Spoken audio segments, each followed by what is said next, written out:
تو امت کی آغاز کا نام صحابہ ہے، بنیاد کا نام صحابہ ہے، عروج کا نام صحابہ ہے، ابتدا کا نام صحابہ ہے، عزت کا نام صحابہ ہے، مقام اور مرتبے کا نام صحابہ ہے، قرآن کی آیاتوں میں آنے والوں کا نام صحابہ ہے، تورات میں چمکنے والوں کا نام صحابہ ہے، زبور میں آنے والوں کا نام صحابہ ہے، انجیل جس کے تذکرے کرے ان کا نام صحابہ ہے، قرون اولیٰ میں جن کی باتیں ہوں ان کا نام صحابہ ہے، پہلی قوموں میں جن کا تذکرہ تھا ان کا نام صحابہ ہے، رفقا رسول کے جو بنے ان کا نام صحابہ ہے، نبی کے ساتھی جو بنے ان کا نام صحابہ ہے، جو سسر بنے ان کا نام صحابہ ہے، جو داماد بنے ان کا نام صحابہ ہے، جو عزت اکرام بنے ان کا نام صحابہ ہے، اور جنہیں اللہ نے چنا ان اللہ اختارنی واختار علی اصحابی رسول کے لیے چنا ان کا نام صحابہ ہے، جو پیغمبر کے ساتھ جم کر کھڑے ہو گئے ان کا نام صحابہ ہے، جن نے قربانیاں دی ان کا نام صحابہ ہے، عزت قربان کر ڈالی ان کا نام صحابہ ہے، گھر قبیلے قوم سب کچھ چھوڑ دیا ان کا نام صحابہ ہے، جو بدر میں نظر آئے ان کا نام صحابہ ہے، جو عہد میں نظر آئے ان کا نام صحابہ ہے، جو حنین میں ڈٹے ہوئے ان کا نام صحابہ ہے، جو خیبر میں آئے ان کا نام صحابہ ہے، جنہوں نے یہود و نصارہ کو دل میں تارے دکھا دیے ان کا نام صحابہ ہے، جنہوں نے یہود و نصارہ کو مدینہ مکہ سے باہر کر دیا ان کا نام صحابہ ہے، جنہوں نے عالم اسلام میں جنہوں نے عالم دنیا میں اسلام کو بلند کیا ان کا نام صحابہ ہے، جو دریاؤں میں چلے گئے، جو سمندروں میں چلے گئے، جو پہاڑوں میں چلے گئے، بستیوں علاقوں قصبوں میں چلے گئے، نبی کی سیرت صورت فضیلت منقبت ہر چیز انہوں نے بتا دی، پیغمبر کے اشارے انہوں نے بتائے، نبی کا سونا اٹھنا بیٹھنا جاگنا کھانا پینا انہوں نے بتایا، پیغمبر کی ذات اور وجود کی تعریف انہوں نے کی، آقا کی تعلیمات انہوں نے بچائی، پیغمبر کی مسکراہٹ انہوں نے بتائی، نبی کا غصہ انہوں نے بتایا، پیغمبر کا جلال انہوں نے بتایا، قرآن کے الفاظ انہوں نے بتائے، قرآن کے الفاظ انہوں نے لکھے، شریعت کی باتیں انہوں نے بتائی، مکی دور ان کی وجہ سے، مدنی دور ان کی وجہ سے ملا، شریعت کے طریقے ان کی وجہ سے ملے، کلمہ پروان ان کے طریقے سے چڑھا، حضور نے پڑھا تھا لا الہ الا اللہ محمد الرسول اللہ انہوں نے پڑھا تھا، ابتدا کر کے دنیا تک انہوں نے پہنچایا تھا، جنہوں نے اپنے گھوڑے دریاؤں میں ڈال دیے تھے، جو خود سمندروں میں کود پڑے تھے، جو عالم میں چھا گئے تھے، جو کائنات میں بگڑ پڑے تھے، ساری دنیا میں جن نے نقشہ سکھا دیا، صورت سکھا دی، سیرت سکھا دی، فضیلت سکھا دی، منقبت سکھا دی، جو صداقت کے مینارے بن گئے، عدالت کے مینارے بن گئے، عزت کے رکھوالے بن گئے، تصور بن گئے، تصویر بن گئے، مجموعہ بن گئے، امت بن گئے، امت کی امیدیں اور کرنیں بن گئے، جی ہاں یہ مثال بن گئے، معیار بن گئے، معمار بن گئے، بنیاد بن گئے، آغاز بن گئے، معذرت کے ساتھ محبت کی دنیا میں جا کے ایک جملہ کہنا چاہتا ہوں، بابا یہ صحابہ بن گئے، اولئک هم المفلحون بن گئے، مومنون حقا بن گئے، لهم مغفرۃ بن گئے، رزق بن گئے، رزق کریم بن گئے، یہ قائمون ہیں، یہ راکعون ہیں، یہ ساجدون ہیں، یہ سجدن ہیں، یبتغون فضلا من اللہ ورضوانا ہے، ان الذین آمنوا وعملوا الصالحات ہے، یقیمون الصلاۃ آتون الزکاۃ بن گئے، معیار و معمار بن گئے، مثل و مثال بن گئے، تصویر اور تصور بن گئے، تیرے میرے تک دین آج پہنچائے، سبب یہ بن گئے، بخاری اٹھا یا مسلم اٹھا، ترمذی اٹھا یا نسائی اٹھا، صحابہ کو چھوڑ کر تجھے یہ نہیں مل سکتے، جی ہاں یہ بھی صحابہ کے ذریعے سے ہمیں مل گئے، شریعت کا ایک حکم بھی بغیر صحابہ کے ہمیں نہیں مل سکتا، تو پوچھنے والا پوچھتا ہے یہ کون ہے، وہ کون ہے، ایسے کون ہیں، پیارے کون ہیں، اعلیٰ کون ہے، مقدس کون ہے، محترم کون ہے، امت کون ہے، بنیاد کون ہے، آغاز کون ہے، عروج کون ہے، جلال کون ہے، علم کون ہے، عمل کون ہے، تصویر کون ہے، تصور کون ہے، تو میں ایک ہی جواب دیتا ہوں، گلی گلی میں، کونا کونا میں، بستی بستی میں، گستاخی کے اس دور میں، ظالموں کے زمانے میں، کافروں کے اس دور میں ایک ہی جواب دیتا ہوں، اور میرا جواب ہوتا ہے صحابہ صحابہ صحابہ صحابہ صحابہ کون تھے، یہ کون تھے، اونچی ہاتھ اٹھا کر مکہ لہرا کر کون تھے، دنیا کو بتاؤ یہ امت تھے، کون تھے، کون تھے، کون تھے،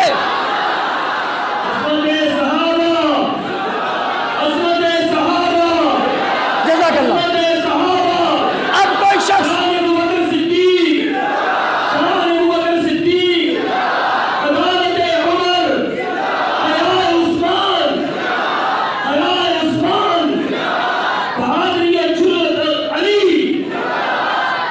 کوئی شخص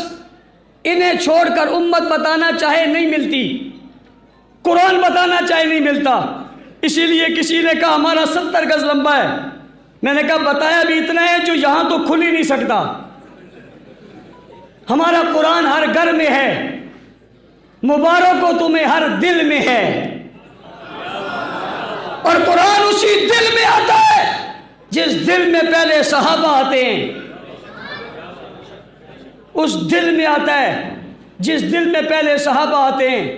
اب دل کے بعد بل آ گیا، دل کے بعد بل آ گیا، بل سے کئی لوگ بلوں سے باہر آ گئے، ان کے ماتھوں پہ بل پڑ گئے۔ میں نے کہا کیا ہوا؟ کہتے ہم نہیں مانتے۔ میں نے کہا پہلی بات ہے تم سے پوچھا کس نے؟ ہم نہیں مانتے، تم سے کس نے پوچھا؟ تم ہو کون؟ کہتے ہم تعریف کریں گے۔ میں نے کہا تم سے پہلے ہم تمہاری تعریف کریں گے، ہم یہ پوچھیں گے جو ابو بکر کو نہیں مانتا اپنی تعریف بتائے، عمر کو نہیں مانتا اپنی تعریف بتائے، عثمان کو نہیں مانتا اپنی تعریف بتائے، پھر ہمیں تمہاری تعریف کرنی پڑے گی۔ اور یاد رکھنا جب ہم نے تعریف کی پھر تکلیف ہو جائے گی، اس لیے تعریف رہنے دو، ذرا تاریخ پڑھ لو، تعریف رہنے دو، ہماری تاریخ پڑھ لو، بڑی واضح اور بڑی کھلی ہے، اس لیے کہ ہمارے اندر چھپی ہوئی بات کوئی نہیں ہے، ہم میں تقیہ کا قائل کوئی نہیں ہے، ہم میں چھپنے چھپانے والا کوئی نہیں ہے، ہمارا کوئی بھی بڑا کسی غار میں چھپا ہوا نہیں ہے، ہماری ہر چیز کھلی کھلی ہے۔ کھلی کھلی بات بتاؤ، میں بل پیش کرنے والوں کو سلام عقیدت پیش کرتا ہوں، بہت سارے لوگوں نے اپنے آپ کو جبے اور کبے میں چھپایا ہوا تھا، یہ بل آتے ہی رہ نہ سکے، وہ بھی بلوں سے باہر آ گئے، ہمیں پتا چل گیا یہ بھی وہی ہے وہ بھی یہی ہے۔ کل تک کہتے تھے ہم مانتے ہیں، آج کہتے ہیں نہیں جی ہم بل نہیں مانتے، تو بل میں ہے کیا؟ بل میں ہے توہین صحابہ اور اہل بیت، دو نکتے ہیں، توہین صحابہ اور یہ وہ تشریح کریں گے ہمارے ہاں تو اہل بیت صحابہ ہیں، صحابہ اہل بیت ہیں۔ والسابقون الاولون من المہاجرین والانصار، جب ہم صحابہ کہتے ہیں اس میں مہاجر بھی ہیں، اس میں انصار بھی ہیں، اس میں اہل بیت بھی ہیں۔ صحابہ میں یہ سارے طبقے شامل ہیں، ایک بل ہی وہ تھا، وہ دو لے آئے اور کہا توہین صحابہ اور اہل بیت بل ہے، گستاخی کرنے والوں کو سزا ملے گی۔ میں نے کہا چلو ایک حصہ تم نہیں مانتے، یہ تو دنیا کو پتا چل گیا، الحمدللہ ہم دونوں مانتے ہیں۔ میں اکابرین کی موجودگی میں مطالبہ کرنا چاہتا ہوں، ایک بل تو وہ ہے جس میں توہین صحابہ پہ 10 سال قید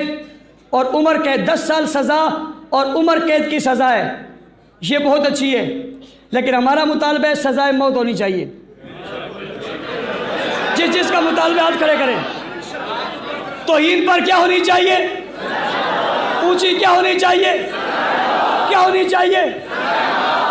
اگر کوئی ڈر رہا ہے صحابہ کی توہین سے، کہ صحابہ کی توہین کی سزا سے کوئی ڈر رہا ہے، تو ہم اہل بیت کی توہین کی سزا سے نہیں ڈر رہے۔ ہمارا مطالبہ ہے کہ اگر صحابہ کی توہین پہ سزائے عمر قید ہے تو اہل بیت کی توہین پہ سزائے موت رکھو۔ کیا رکھو بھائی؟ میں مطالبہ کر رہا ہوں، میں آگے بڑھ کے کر رہا ہوں کہ آپ اہل بیت کی گستاخی پہ کیا رکھو؟ ہماری تائید ہے۔ تم تو پورا کہتے ہو ہم نہیں مانتے، ظالمو اہل بیت کو تو مانو۔ آج پتہ چل گیا تم اہل بیت کو بھی نہیں مانتے۔ بات کھلی یا نہیں کھلی؟ یہ بات کھلتی ہے قربانیوں سے، اس پہ بڑا خون لگا ہوا ہے، میں تفصیل میں نہیں جانا چاہتا۔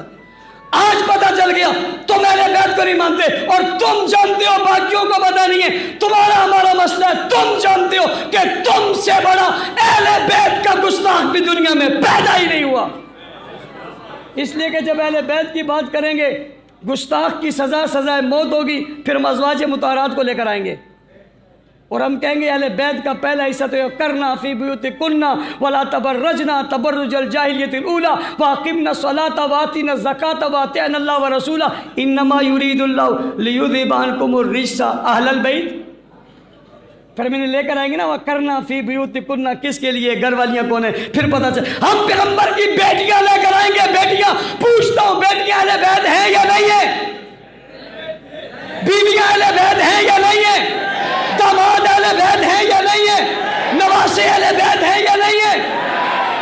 نواسیاں بھی اہل بیت ہیں یا نہیں ہیں؟ اور یہ جو نواسی عمر کے نکاح میں یہ بھی اہل بیت ہے یا نہیں ہے؟ تو پھر تو یہیں پکڑے جاؤ گے، تم کسی میدان میں نہیں آؤ گے، تمہاری قسمت میں ہمیشہ بھاگنا ہے۔ میں اکابرین ملت سے استدعا کرنا چاہوں گا، گزارش کرنا چاہوں گا، یہ بڑا اہم موقع ہے، ملک میں افراتفری، انتشار اور فساد کے خاتمے کے لیے ضروری ہے یہ بل سینٹ سے پاس ہو۔ جہاں جہاں تک آپ کا بس چل سکے اس ملک پر رحم کیجئے، اس ملک کی معیشت پر رحم کیجئے، اس ملک کے اس لوگوں پر رحم کیجئے، اس بل کو منظور کروائیے۔ بصورت دیگر کچھ لوگ گستاخی کا سرٹیفکیٹ لینا چاہتے ہیں،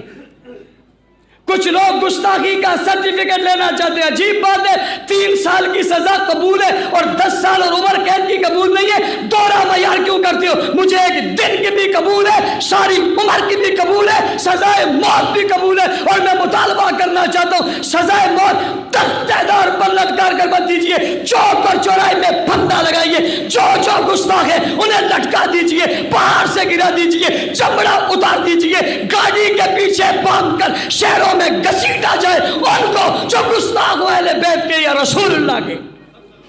اس سے بڑی تائید کوئی اور ہو سکتی ہے؟ میں نے آپ کی موجودگی میں یہ اتنی بڑی تائید کر دی ہے کہ ان سب کو یہاں اس طرح سے سزا دی جائے۔ ہم اس سزا کے قائل ہیں، دین ہم تک پہنچانے والے صحابہ کرام ہیں، ان کی عزت اور ناموس کے ہم سب متحد ہیں، متفق ہیں، یکجان ہیں، ایک جسم ہیں۔ جہاں ہم ہوں گے انشاءاللہ اس کا تحفظ کریں گے اور اس کے لیے قربانی ہے۔ علامہ احسان اللہ ظہیر، علامہ حبیب الرحمن سمیت دیگر علماء نے دیوبندیوں میں بھی دی ہے، بریلیوں میں بھی دی ہے، اہل حدیثوں میں بھی قربانیاں دی ہیں۔ ہمارے پاس ایک بڑی مثال ہے، بڑی تفصیل ہے، حق نواز شہید سے لے کر حیدری شہید تک اور ڈاکٹر عادل خان شہید رحمت اللہ علیہ تک، جو اس حالیہ گستاخیوں کے خلاف میدان عمل میں آئے، انہیں جو ہے وہ گولیوں سے بوم دیا گیا اس ڈر سے کہ یہ رہے گا تو قانون بن جائے گا۔ انہیں سمجھ آ جانی چاہیے کہ وہ نہیں رہے، قانون تو پھر بھی بن گیا۔ شہداء کے خون اپنا راستہ بناتے ہیں۔ میں آج کے اس اجتماع کے توسط سے انہیں بھی خراج تحسین پیش کرتا ہوں، ڈاکٹر عادل خان شہید کو اور تمام اکابرین کو جنہوں نے اس پر محنت کی تھی۔ آئندہ بھی امید رکھتا ہوں یہ محنت جاری رہے گی۔ یہاں پر ہمارے شہر میں قبضے ہو رہے ہیں۔ ابھی پریس کانفرنس میں شیخ الدکتور ابو تراب صاحب کہہ رہے تھے کہ ہم حکومت سے مطالبہ کرتے ہیں، شیخ حکومت خود قبضہ خور ہے، اور بالخصوص سندھ حکومت، اس کا تو سوائے اس کے کام ہی کچھ نہیں ہے۔ مطالبہ کس سے کریں؟ عوام کو آگے بڑھنا چاہیے، آگے آنا چاہیے، اپنی زمینوں کی حفاظت کرنی چاہیے، بالخصوص مساجد، مدارس۔ یہ مساجد اور مدارس یہ بنیادیں ہیں اسلام کی اور قلعے ہیں اسلام کے، یہاں سے اسلام کی بنیاد، اسلام کی سمجھنے والے لوگ پیدا ہوتے ہیں، اور یہی لوگوں کی وجہ سے میرا اور آپ کا ایمان اور عقیدہ اور نظریہ بچا ہوا ہے۔ اللہ کی قسم اگر مساجد اور مدارس نہیں رہیں گی تو یہ باقی نہیں رہیں گی۔ کسی قبضہ خور کے قبضے کے چکر میں اپنی مسجد مت چھوڑو، اسے کہو ہم اپنی قبریں یہاں بنا لیں گے مگر اپنی مسجدیں اور مدرسے نہیں چھوڑیں گے۔ اللہ تعالیٰ ہم سب کو عمل کی توفیق عطا فرمائے۔ میں ایک بار پھر شکریہ کے ساتھ وآخر دعوانا الحمدللہ رب العالمین۔